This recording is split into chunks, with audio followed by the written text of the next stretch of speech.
Hello everyone! I'm Joy Vlogger. So, for today's video guys, gusto ko lang ipapakita sa inyo kung ano ba yung ginagamit kong sabon today. Ngayon, sa video ito, before ako magpapatuloy, gusto ko lang i-show sa inyo na mayroong pagkakaiba ng dalawa. So, mayroon tayong fake at original. Now guys, sa ating Piari, yung tinatawag nilang original is, ang color is lime green, and then the fake soap is ito yung fake natin.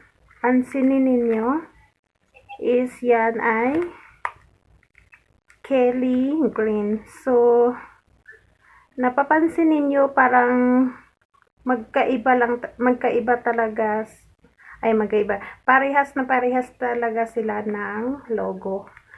So, buksan naman natin ang kanilang laman.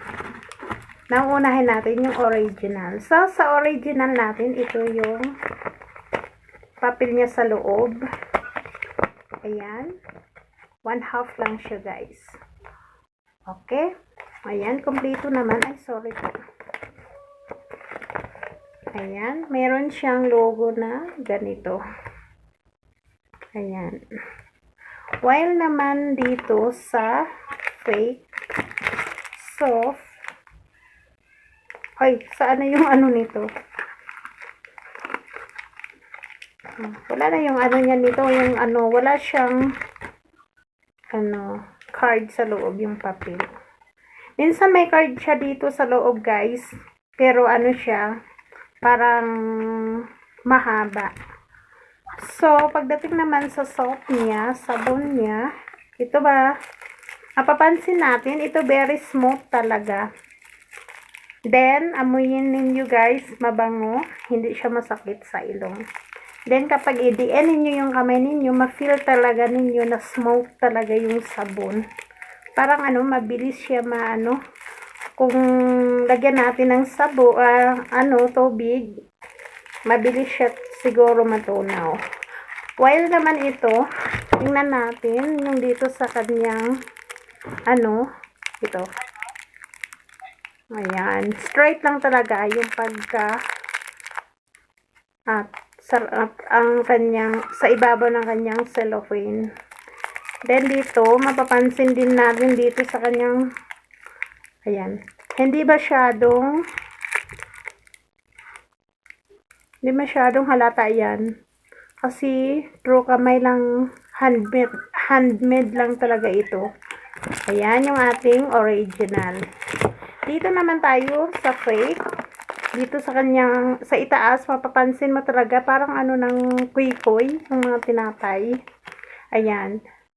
Triangle sa ibabaw. Matulis yan. So, mapapansin mo dito is sobrang kinis. Mas makinis pa sa mukha ko. Ayan. Kasi makina nga eh. Oh, diba? Diyan na yan. So, sa kanyang flavor naman, amuyin natin is, anyway guys, mabango naman siya pero masakit sa ilong. Then, ang kaibahan nito parang bato. Matigas. Anyway guys, nagamit ko, ito yung unang nagamit ko. Ang nangyari after 1 month, kasi straight ko ginamit sa mukha ko, ay nangitim talaga ito ko dito. At naman, namamatay yung mga tagyawat, pero nangitim kasi fake nga. While napansin ko, nangangati yung face, nag-stop ako. So, hinanap ko talaga yung totoong original ng Piari. Iyan, ito na. So, habang ginagamit ko, medyo kumikinis na yung mukha ko. Kaya ito na yung original. Kaya ako sa gustong bumibili ng Piari dyan, nasubukan nyo. Kasi, pahiyang-hiyang naman ito. Subukan nyo sa inyong mukha. Kasi nakakatanggal din ito ng pikas, then pimples. Yan lang po, hanggang dito na lang. Be aware kayo sa mga fake natin na mga product. Yan lang po. Maraming salamat.